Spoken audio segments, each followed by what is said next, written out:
श्री शिवाय नमस्तुभ्यम। दोस्तों, आप सभी लोग जानते हैं कि 28 मई 2024 को है ज्येष्ठ मास का पहला गुरुवार, अष्टमी तिथि। और दोस्तों, इसी दिन किया जाने वाला पंडित जी द्वारा बताया गया 2 दीपक वाला उपाय आप लोगों को जरूर करना चाहिए, क्योंकि दोस्तों यह एक ऐसा उपाय है जो कि हर कभी नहीं किया जाता है। देखिए, यह दिन इतना खास होता है, इतना महत्वपूर्ण होता है। देखा गया है कभी कभी बड़े बड़े पूजा पाठ अनुष्ठान से जो मनोकामना पूर्ण नहीं होती है, वह गुरुवार अष्टमी तिथि के दिन एक छोटे से उपाय करने से ही आपकी मनोकामना पूर्ण हो जाती है।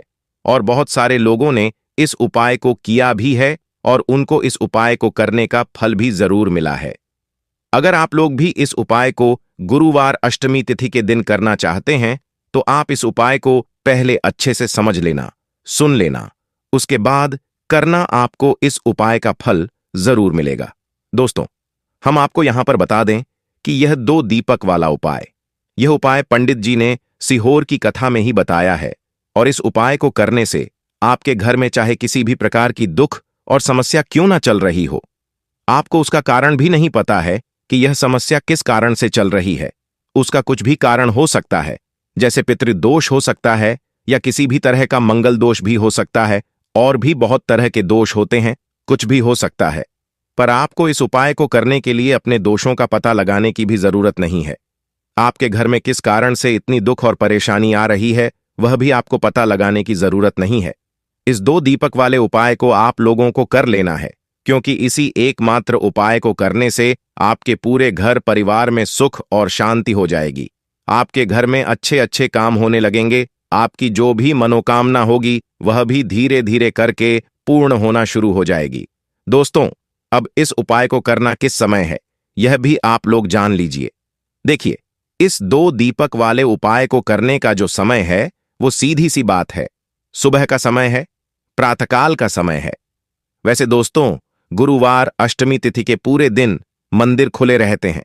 पूरे दिन आप लोग उपायों को भी कर सकते हो, इसमें कोई दिक्कत वाली बात नहीं है, क्योंकि गुरुवार अष्टमी तिथि के दिन भगवान शिव जी पूरे दिन अपने मंदिर में बैठे रहते हैं कि कौन भक्त आएगा, कौन हमारे हमको प्रसन्न करेगा और हम कब उसकी मनोकामना पूर्ण करेंगे।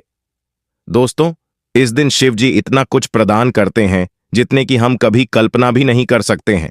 इसीलिए आप लोगों को इस मौके को तो अपने हाथ से नहीं जाने देना चाहिए। तो अब हम समझते हैं दोस्तों, यह 2 दीपक वाले उपाय को आखिर करना किसको है। पहली मुख्य कोशिश आपकी यही होनी चाहिए कि घर की जो माता बहन होती हैं, उनमें से कोई एक यह वाला उपाय करें। मतलब कि अगर माता बहन उपस्थित ना भी हो, तो उस स्थान पर फिर घर का कोई बड़ा जो पुरुष हो, वह भी इस उपाय को कर सकता है। कोई दिक्कत वाली बात नहीं है। पर घर के सभी सदस्य को इस वाले उपाय को करने की जरूरत नहीं है। घर का कोई एक मुख्य सदस्य भी इस उपाय को करेगा, तो इस उपाय को करने का फल उसके पूरे घर परिवार को जरूर मिल जाएगा। अब इस उपाय को करना किस समय है, तो देखिए, सबसे पहले आपको बता दें कि जो लौंग होती है, बहुत छोटी सी लौंग होती है ना, लेकिन इसका जो महत्व होता है, इसके जो चमत्कार होते हैं, ये बहुत बड़े बड़े होते हैं।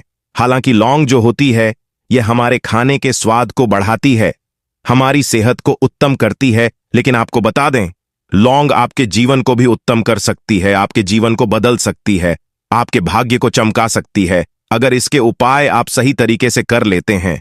तो देखिए, बात करेंगे कि लौंग की जो पूजा होती है, लौंग के जो उपाय होते हैं, आप सभी जानते हैं कि यह बहुत जल्दी अपना असर दिखाते हैं, बहुत जल्दी इफेक्टिव होते हैं।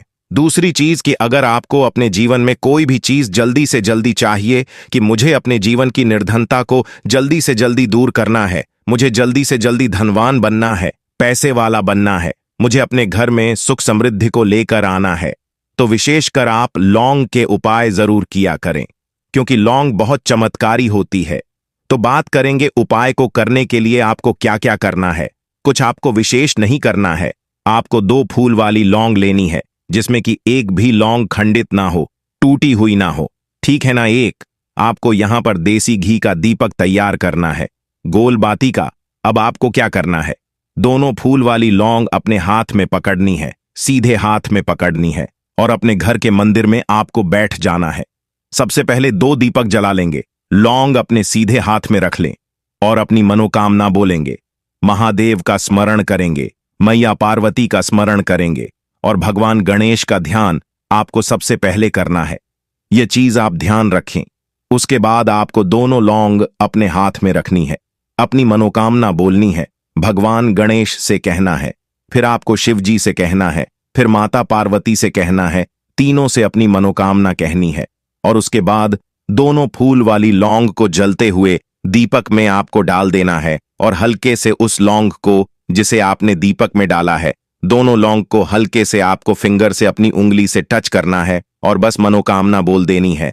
फिर से आपको इतना उपाय अगर आप गुरुवार अष्टमी तिथि के दिन करते हैं, चाहे सुबह को कर लें चाहे शाम को कर लें, आपकी जो भी विश होती है, जो भी मनोकामना होती है, उसे देवों के देव महादेव पूरा कर देते हैं और आपकी मनोकामना में कोई भी अड़चन, कोई भी विघ्न भगवान गणेश नहीं आने देते हैं। इसलिए कहते हैं कि जब भी आप पूजा करो, कोई भी उपाय करो, सबसे पहले आपको ध्यान किसका करना है? भगवान गणेश का। ऐसा कोई भी उपाय आपका नहीं है जो सफल ना हो, ऐसी कोई भी मनोकामना आपकी नहीं है जिसे भगवान गणेश पूरा ना होने दें। तो उनका एक नाम आपने सुना भी होगा, विघ्नहर्ता गणेश है, क्योंकि वह आपके कार्य में, आपकी जितनी भी उपाय हैं, पूजा पाठ है, उसमें किसी विघ्न को नहीं आने देते हैं।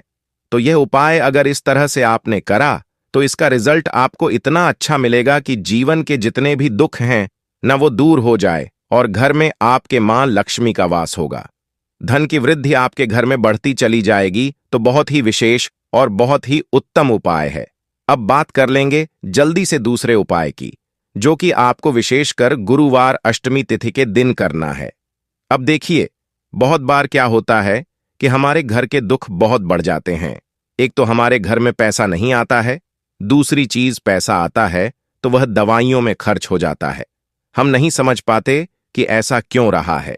तो देखिए, अगर आपके घर में कोई भी ऐसा व्यक्ति है या कोई स्त्री है, कोई पुरुष है, कोई भी ऐसा व्यक्ति है, अगर आपके घर में जो बचे हुए आटे को, जो आटा हम रोटियां बनाते हैं, ना गेहूं के आटे की या कोई भी आटे की रोटियां बनाते हैं, मल्टीग्रेन आटा भी बहुत सारे लोग ले लेते हैं, है ना? और बचा हुआ आटा अगर आप गोल गोल करके, जैसे लोई होती है, गोल गोल करके अगर आप उसे अपने फ्रिज में रख रहे हैं, कोई आपके घर में उसे फ्रिज में रख रहा है, तो कहीं ना कहीं पितृदोष वहां पर एक्टिव हो जाता है। मतलब वहां पर पितृदोष कहीं ना कहीं उस घर में लग जाता है। अब देखिए, पितृदोष अगर लगा है, थोड़ा सा भी पितृदोष घर में आ जाए तो ऐसा मान के चलिए कि उस घर के जो लोग हैं वह कर्जे में फंसते हैं, उस घर में धन हानि होने लगती है। वहां पर आपको हमेशा उस घर में क्लेश देखने को मिलेगा, है ना? तो आपको क्या करना है? अपने अपने पितरों को आपको प्रसन्न करना है और पितृदोष अपने घर से दूर करना है। अगर पितृदोष नहीं भी है और आप उपाय करते हैं तो इसका अच्छा ही फल आपको मिलेगा। इसका रिजल्ट हमेशा सकारात्मक मिलता है। यहां पर आपको आशीर्वाद ही मिलेगा अपने पितरों का। अगर पितृदोष नहीं भी है तो और तो दूर हो जाएगा, तो इसका लाभ ही लाभ मिलेगा। इस उपाय का अगर आप करते हैं, गुरुवार अष्टमी तिथि के दिन करना क्या है? अपने घर का एक लोटा जल लेना है आपको। जहां भी आप अपने घर में पीने का पानी रखते हैं, मटके में रखते हैं, किसी आरओ में रखते हैं, बाल्टी में रखते हैं, किसी भी चीज में आप रखते हैं, है ना? किचन में रखते हैं, किचन से बाहर रखते हैं, इस चीज से कोई मतलब नहीं है। एक लोटा जल अपने घर का लेना है और आपको पहुंच जाना है देवाधिदेव महादेव के मंदिर में। अपने घर का एक लोटा जल आपको महादेव की शिवलिंग पर चढ़ाना है और यहां पर आपको महादेव से प्रार्थना करनी है, माता पार्वती का ध्यान करना है और उनसे कहना है कि हमसे जो भी भूल चूक हो गई हो उसके लिए हमें क्षमा करें और हमारे पितृ जो हैं वह हमेशा हमसे प्रसन्न रहे। तो देखिए, जब भी आप अपने घर का जल महादेव की शिवलिंग पर चढ़ाते हैं तो इससे आपके जो पितृ हैं वह हमेशा प्रसन्न रहते हैं और पितृदोष आपके घर से दूर हो जाता है। तो गुरुवार अष्टमी तिथि के दिन यह उपाय करें, आपको खुद देखने को मिलेगा कि आपके घर के जो दुख थे, जो कष्ट थे, जो बहुत ज्यादा बढ़ रहे थे, वह बहुत जल्दी दूर होने लगेंगे। विशेषकर अगर आपके कार्य में अड़चन आ रही थी, आपका कोई काम बन नहीं रहा था, तो इस उपाय को आप करें। इसके बाद जो आप काम करेंगे उसमें कोई अड़चन नहीं आएगी, कोई रुकावट नहीं आएगी, क्योंकि बहुत बार पितृदोष के कारण भी हमारे काम नहीं बन पाते हैं। घर में कर्जा बढ़ता चला जाता है, घर में क्लेश बढ़ता चला जाता है। यह बहुत बड़ी पहचान होती है घर में पितृदोष की, है ना? और संतान से रिलेटिव यानी संतान से संबंधित भी बहुत सारे दुख उस घर में होते हैं जहां पर पितृदोष होता है ना। वहां के घर के बच्चे भी परेशान रहते हैं ज्यादातर, और संतान सुख वहां पर लोगों को आसानी से मिल नहीं पाता है। अब जल्दी से बात कर लेते हैं अपने लास्ट और तीसरे उपाय की। तो देखिए, उपाय जो है यह आपके धन में वृद्धि के लिए। जैसे कि बहुत सारे लोग हैं जो कहते हैं कि हमारा धन बढ़ता नहीं है, घर में पैसा तो आता है लेकिन बचता नहीं है। धन तिजोरी में तो आता है लेकिन तिजोरी पैसों से भरती नहीं है। हमारी तिजोरी हमेशा धन से खाली रहती है। कोई ना कोई खर्चा घर में ऐसा निकल कर आ जाता है कि हमारा सारा पैसा उसमें चला जाता है। कभी हमारा पैसा बर्बाद हो जाता है दवाइयों में, कभी किसी चीज में, कभी किसी चीज में। पैसा इकट्ठा हम नहीं कर पाते हैं, है ना। हमारा पैसा बढ़ता नहीं है। तो जो लोग चाहते हैं कि उनका धन निरंतर बढ़े, उसमें वृद्धि हो, हमेशा पैसे पर पैसा उनको मिलता रहे, कभी भी पैसे की कमी उनके जीवन में ना आए, तो उन्हें क्या करना है? उन्हें कच्चा दूध लेना है। कच्चे दूध में थोड़ी सी चीनी डालनी है, थोड़ा सा चावल डालना है और रात के समय में चंद्रदेव को अर्घ देना है। जब चंद्रमा निकल जाते हैं उसके बाद आप एक लोटे के अंदर कच्चा दूध डाल लें, चीनी डाल लें, थोड़ा सा चावल डाल लें और चंद्रमा को अर्घ दें। उनसे प्रार्थना करें कि मेरे जीवन में धन की वृद्धि हो और मैं अपने जीवन में हमेशा सही निर्णय लूं। तो जो व्यक्ति अपने घर में हमेशा चंद्रदेव को अर्घ देता है, कच्चे दूध से देख, अगर पूरे सप्ताह ना कर पाए तो गुरुवार अष्टमी तिथि के दिन कर लें। इससे क्या होगा? आपकी कुंडली में चंद्रमा मजबूत हो जाएगा और आप अपने जीवन में हमेशा सही फैसले लेंगे। कभी भी आप कोई गलत फैसला नहीं लेते हैं। और जब व्यक्ति सही फैसला लेता है तो वह व्यक्ति अपने जीवन में धन को भी प्राप्त करता है, सुख को प्राप्त करता है और हमेशा अपने जीवन में आगे बढ़ता है। उसकी जो घर की स्थिति होती है, पैसों की आर्थिक पक्ष उसका बहुत मजबूत हो जाता है और निरंतर उसके धन में वृद्धि होती चली जाती है। हमेशा उसका पैसा बढ़ता है।